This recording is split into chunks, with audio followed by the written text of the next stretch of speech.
Welcome, Gunrunner.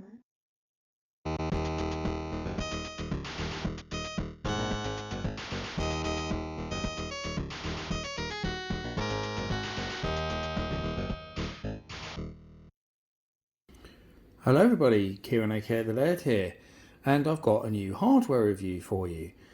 And just a little bit of information on this one before we start is those of you who have been following me and my channels for a long time will remember that on my old channel I had a review of the TurboGrafx, and you might remember it was a very long one. In fact, it was over an hour long, and I was also unhappy with the length of it. I wish I'd split it into two parts, because the first half was a review of the system, and then the second half was literally just game reviews.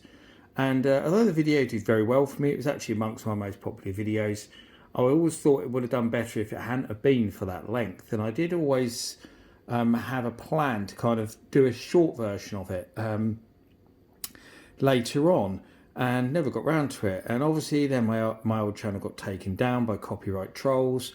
I had to start a new channel, so when I did that I thought, well, this is probably my opportunity to do separate videos so I can do a proper hardware review, and then maybe do a games one later on if I want to. And also, of course, the other advantage of this was that the TurboGrafx review I did was done a very long time ago, so it was in 4.3, it was quite low quality in terms of the video and stuff like that. So this one will be a hell of a lot better in many ways. Also, I did the other one when I'd only just got the machine, whereas this one is being done after having owned it for many years. So that's kind of cool as well. So yes, we are looking at the TurboGrafx, and I say TurboGrafx, I do not say TurboGrafx 16, because TurboGrafx 16 is the American NTSC model, and this, as you'll see, just says TurboGrafx, and that is because this is one of the UK stroke European PAL, I suppose you could say, but I'll come on to that a bit more later, models. And these were actually produced as part of a botched European launch. Now, a lot of people are of the understanding that the PC Engine stroke TurboGrafx never came out in Europe, and they were actually be wrong about that, because it did come out officially in Europe, just not as intended. Now, to give you the backstory on that is that NEC originally planned to launch the TurboGrafx in Europe after they had launched it in America. That was always the intention. But and they even planned it. They advertised in magazines that they were going to be releasing it officially. In fact, they didn't advertise the unit, so to speak. They put actually adverts in magazines. I'll stick one up in the top right-hand corner as we're watching this, telling people not to get import PC engines, because they were going to be getting proper ones. And obviously this is that proper official model. Now, what went wrong? It's quite a long story, but first of all, the US launch of the TurboGrafx didn't go half as well as they expected it would, and sales were very slow. And one of the reasons for that is they took far too long to release it in America. Considering the PC Engine came out in Japan in 1997, not 97, 87 even, it took them several years to get round to launching the machine in the US. By which point the Mega Drive had come along, or Genesis as it was in America, and the Genesis, after a slow start, really started to dominate the market, mainly from when Sonic the Hedgehog came along, and it took over. And NEC released the TurboGrafx 16 at the same time as the Genesis was really getting steam and taking over the market, and Sega actually became market leaders from Nintendo, which nobody thought was possible. And so they got the timing all wrong. They totally messed it up.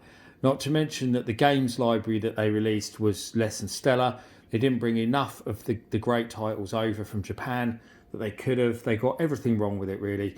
Not to mention the fact that PC Engine was a tiny little console, almost handheld in size.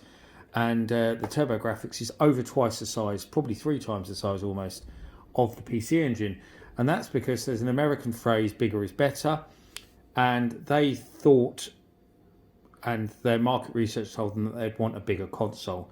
Also see the Lynx 1, which could have been smaller, but again, it was the perception that Americans wanted something bigger.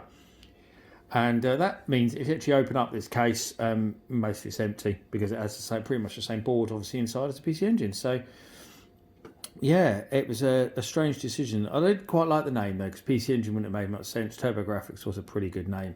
And also, they called it TurboGrafx 16 to denote that it was 16-bit. It kind of was, kind of wasn't. The PC Engine had a 8-bit CPU, but had a 16-bit graphics processor. So, therefore, it could hold its own in many ways with other 16-bit machines in how it looked, and the sound quality as well was also very good. In fact, in many ways, it had several graphical advantages over the Mega Drive and Genesis in terms of colours and sprites and things like that. Lost out in other areas, like scrolling. So yeah, it was there's a throw up there between the two in many ways. So yes, so back to the UK model. So because it had done so badly, well, not so badly, but it hadn't done as well as expected in North America, they started to get cold feet about the European launch, especially seeing as Sega were really dominating in Europe, even more so than they had been in America, because you have to remember that Sega already controlled the UK console market. From the Master System, they were already had a good footing. So when the Mega Drive came along, pretty much everyone went out and bought one. It took off from day one in the UK and Europe, and they were scared that with that, and obviously the Super Nintendo was about to be released at this point as well. By the time they got round to the European release, so yeah, they got cold feet and decided against launching it. They'd already produced a load of consoles, which they just dropped the 16 moniker for some reason, just called them TurboGrafx. These models are grey, as you can see. The North American models were black. I've stuck one up in the top corner there so you can see the difference.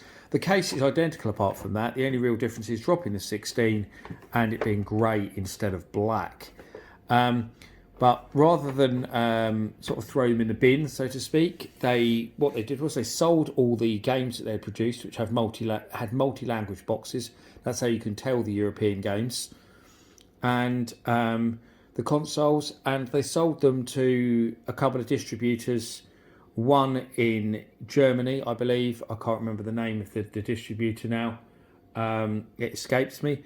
And they sold the rest to Telegames in the UK, obviously well-known mail order company who were already selling PC Engine games. They had experience of selling consoles. They were official distributors for like Intellivision and ColecoVision in the UK, so they already had lots of experience with this kind of thing. They sold all their stock, and Telegames marketed it themselves through mail order and through their small chain of shops. And yes, and obviously my one here, I actually bought this from someone on the Retro Gamer forum years ago for the bargain price of £30. They cost a hell of a lot more now. I mean, for years, Telegames still had new stock of them. I don't think they do anymore, but they certainly weren't cheap because they only had obviously quite a limited quantity of them. And the games, you can still get some of the games though. They do still actually have quite a few TurboGrafx games in stock still. So if you're after some PC Engine or TurboGrafx games, then it's worth looking up telegames.co.uk because they still have loads in stock. So yes, that is really the overview and background of the system and of the TurboGrafx in the UK.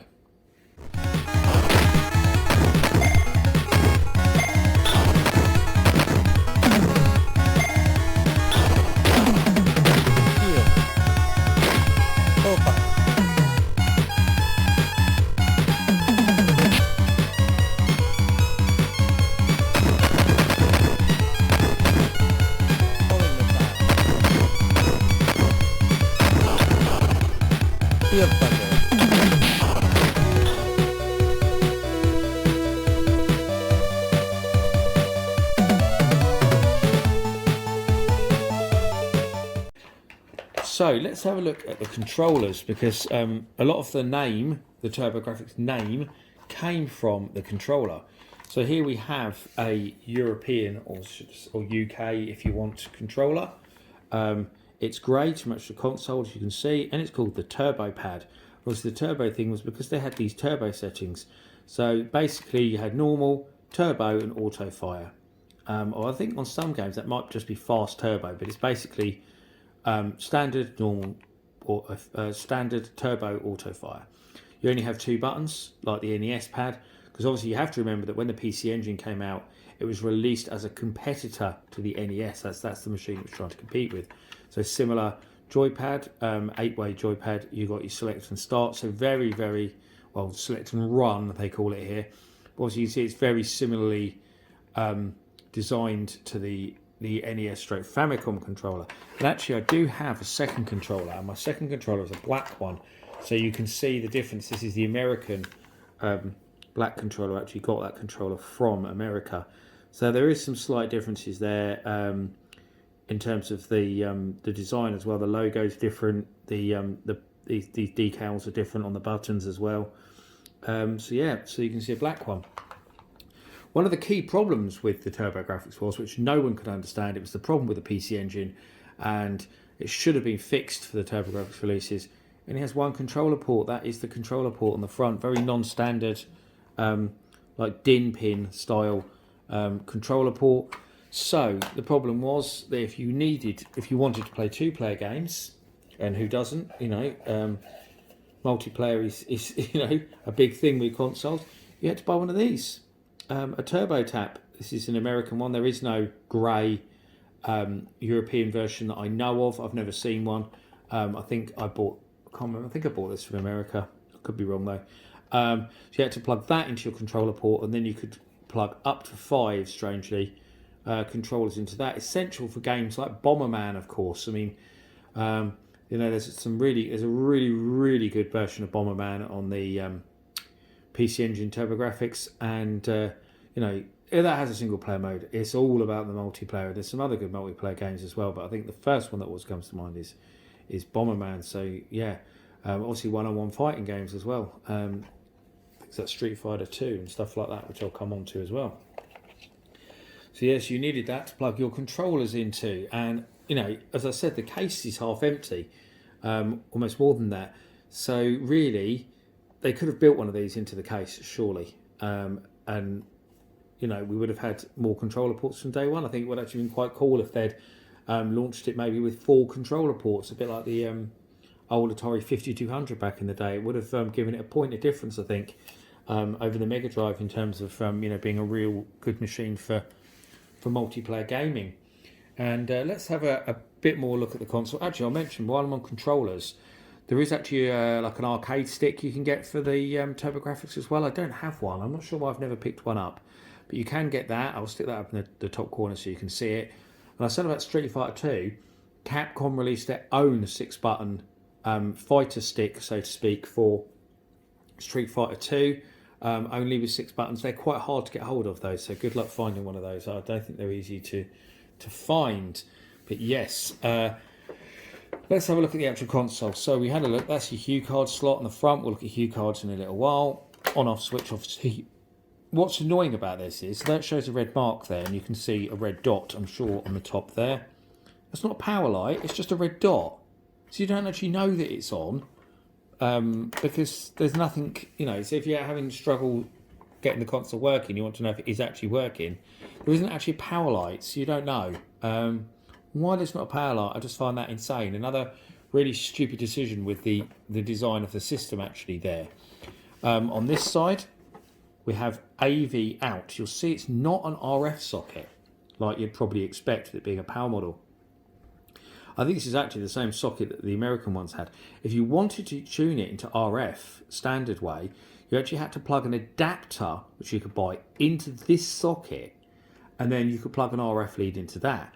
The cable that I actually have that goes into here has a composite, composite or component connectors on the other end. The red, yellow, white things has it on the other ends to plug that into your TV. And I've actually just put a SCART block on the end of that, so I can use it as SCART. But obviously the advantage there is that although it looks like an RGB socket, I'm reliably informed that it isn't. It is composite, I believe. it does give a really good picture, actually a lot better picture than you'd get obviously if you're using RF. So that is pretty good. I think you can actually mod them though. Now this is the interesting part. This back part here comes off, as you can see. And it suddenly looks quite a bit smaller. Now, what's that for? You're probably asking. Well, firstly, that's where your power socket is, which is really, really strange. So you actually have to take that off to plug your power supply in, and then you can put it back on, because on the side, see there's a little hole, so the power lead can go through that hole. And then this is massive, massive like expansion port on the back, and that is for the CD drive. The Super CD. Now there's no grey version of the Super CD. They never got round to doing it. Obviously it would have been on the part of their plans, but they never did one. But you can use an American TurboGrafx CD drive with these European units. It works perfectly. So there is that. You can still use the CD drive with these units. You can get hold of an American one. They're pretty hard to get hold of in good working order, though, to be honest. Most people just seem to go down the route of buying a Turbo Duo console instead, which obviously has the built-in CD drive, because they're easier to find, they're more reliable, etc. So, yeah, there we go.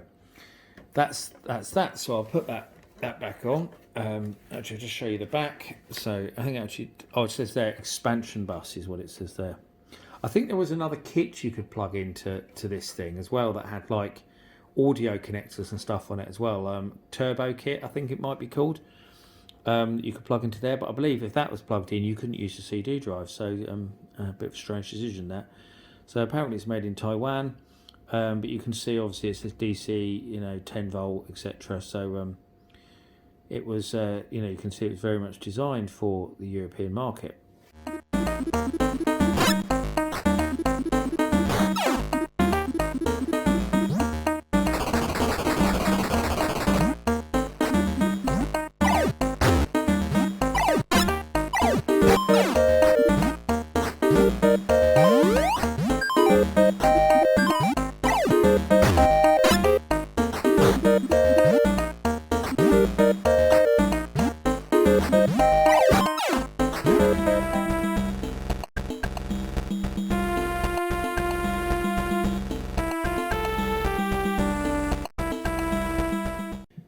Games. So let's go back to the games. Obviously, put some of the games in the background there. Pac-Land, a couple of TV sports titles, Dragon Spirit. A couple of these games are actually still sealed.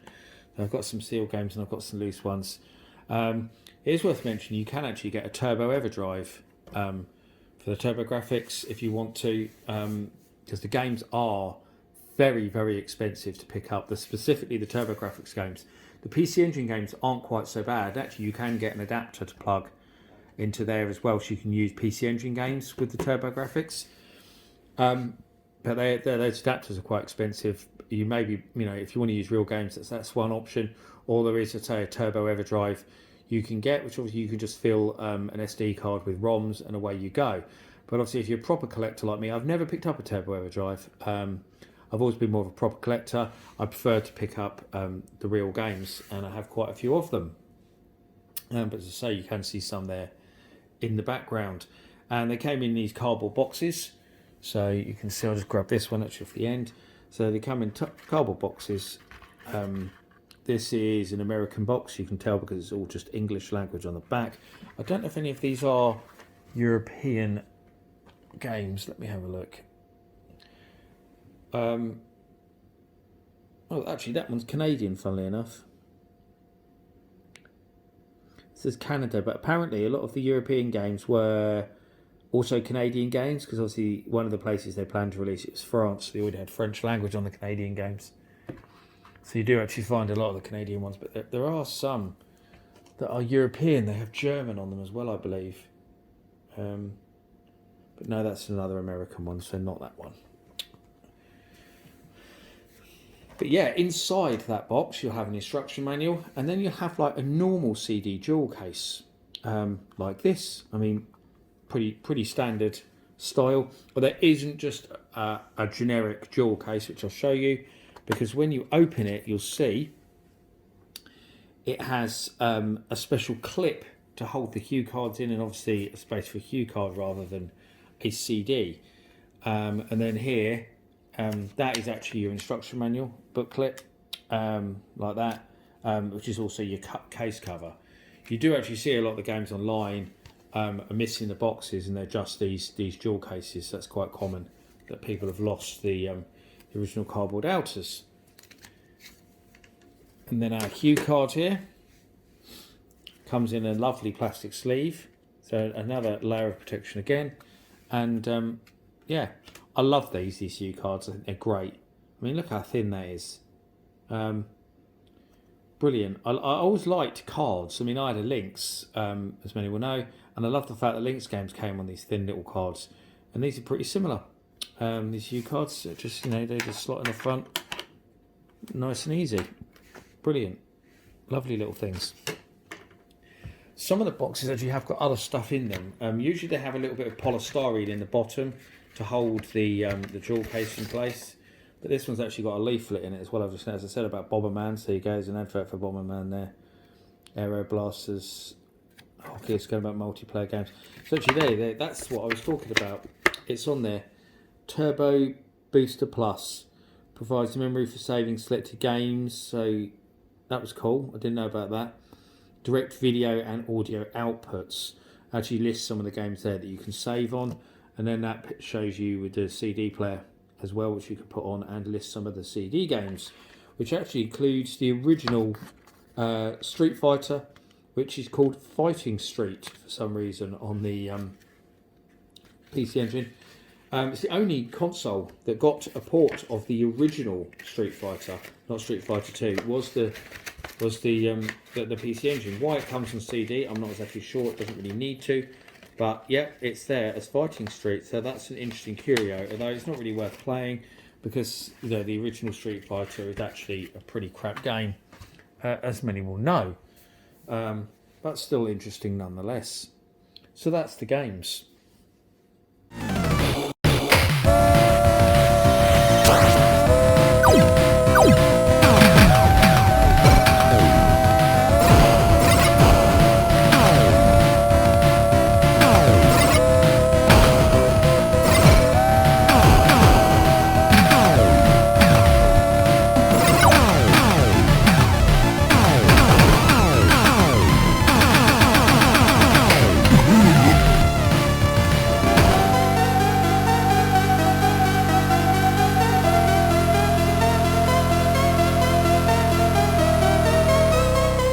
So there's not really a lot more to tell you, actually. Really, we're on to, is this worth owning in the present day?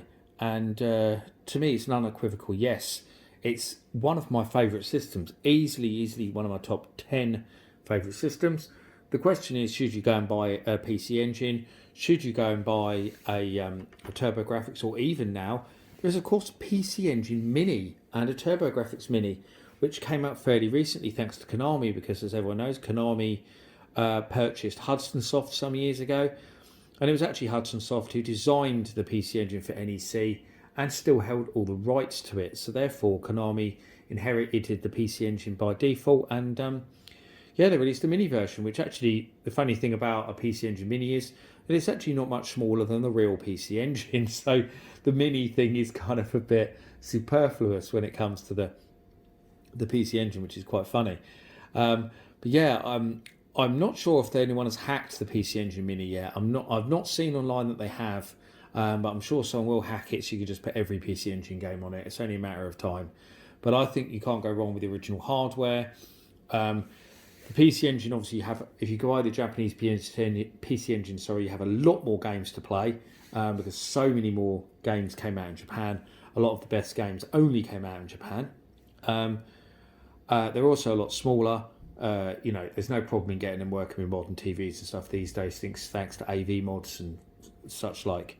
So yeah, really, you know, it's just a matter of opinion, really, which one you like the look of, because you can get the converters with these to play Japanese games if you wish. So, you know, and you can still get a Turbo Everdrive, so that will play the games. Actually, I should mention, because I forgot to mention when I was talking about games, in terms of the games that this can use, it can't use Japanese games, obviously, but the European TurboGrafx will play all American HuCards without any issues. There's no issues, with them not displaying properly or anything like that. It will play them all without any issue. Obviously, it will be slower because it's a PAL machine, so there is a difference in the speed. Although I've never really been one to notice the speed thing, so it's never really bothered me. But a lot of people say you shouldn't bother getting a European model for that reason. I quite like having a European model because I think it's a bit more of a curiosity. It's a bit more interesting having one of these. I also prefer the grey design to the black North American one. That's just a personal preference. But regardless, the PC Engine and TurboGrafx are to me essential consoles to own for any retro gamer. They were a fantastic console. Is it as good as the Mega Drive or SNES? Probably not, because the Mega Drive and SNES had a better, larger, more rounded games library. But it's a great complement to the two. And I think it just, it's another tick in the box of the 16-bit console generation being the best ever. I don't think there was another console generation that offered so much for gamers than the 16-bit console generation. The Mega Drive, SNES and TurboGrafx are all fantastic machines with fantastic libraries. And, and you had other great systems around that time as well, the Neo Geo as well. Obviously, you can put in that picture of the 16-bit generation, the Atari Lynx, So it was an amazing time for gamers, and I'm pleased that I grew up through it. But yes, you need to have one in your collection. So if you don't have one, I suggest you go and pick up one of these beauties in the near future. I thank you for watching. I hope you enjoyed my review of the TurboGrafx, and I'll see you all again for another video very soon. Thank you for watching. Bye bye. One, fight! Yoga, play!